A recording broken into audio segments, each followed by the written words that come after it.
গৌরবিত পিতা ত্রিভুবন চলচ্চিত্রের পরিচালক তামিমুর রহমান ও তার সন্তান আরো লিখেছেন এবং প্রযোজনের বই পুত্রের হয়ে পিতার কিছু বলার জন্য আমি অনুরোধ করব।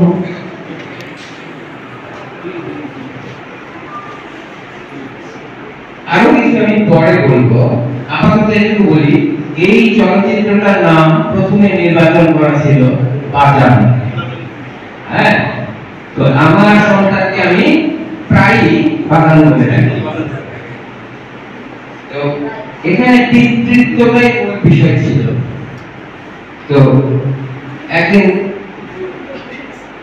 হঠাৎ করে আমার মনে হলো যে বাগান নামটা তেমন কোনো অর্থ বহন করে না, এটা নাম দিই ত্রিভুবন।